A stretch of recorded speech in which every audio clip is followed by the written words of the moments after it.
Hi friends, ఈ వీడియోలో మనం గోధుమ రవ్వతో ఉప్మా ఎలా తయారు చేయాలి అనేది తెలుసుకుందాం. ఉప్మా అనేది చాలా సింపుల్ రెసిపీ అండి, ఎవరైనా చేయొచ్చు ఈజీగా. ముందుగా ఒక ప్యాన్ తీసుకొని నూనె వేసుకోవాలండి. నూనె కాగిన తర్వాత పోపు దినుసులు వేసుకొని పచ్చిమిర్చి, ఉల్లిపాయ కూడా వేసుకొని కాసేపు వేగించుకోవాలి. ఇవి బ్రౌన్ కలర్లో రాగానే వాటర్ యాడ్ చేసుకోవాలి. మీ రుచికి తగ్గట్లుగా సాల్ట్ కూడా యాడ్ చేసుకోండి. ఈ వాటర్ బాగా మరిగిన తర్వాత గోధుమ రవ్వను వేసుకోవాలి.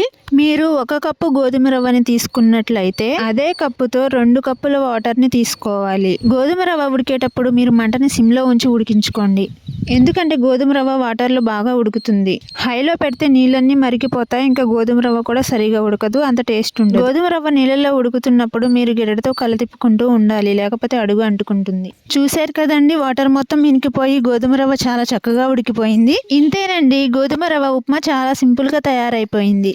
ఇందులోకి పంచదార అయినా బాగుంటుంది, ఇంకా పల్లీల చట్నీ అయినా కూడా బాగుంటుంది. ఎక్కువ మంది చట్నీనే ఎక్కువగా ఇష్టపడుతూ ఉంటారు, ఇంకా నాకు కూడా చట్నీతో తినడమే చాలా ఇష్టం. పచ్చిమిర్చి, వేరుశనగపప్పు నూనెలో వేయించి కొంచెం చింతపండు, 2 రెబ్బల చిన్నులపాయలు, కొంచెం ఉప్పు వేసేసి మిక్సీ వేసేసుకోండి. ఈ చట్నీని గోధుమ రవ్వ ఉప్మాలో నంచుకొని తింటే చాలా టేస్టీగా ఉంటుంది. బ్రేక్ఫాస్ట్కి మీకు టైం సరిపోనప్పుడల్లా గోధుమ రవ్వ ఉప్మా ఇలా సింపుల్గా ఇంట్లో తయారు చేసుకున్నారంటే చాలా సింపుల్గా మీకు బ్రేక్ఫాస్ట్ తయారైపోతుంది.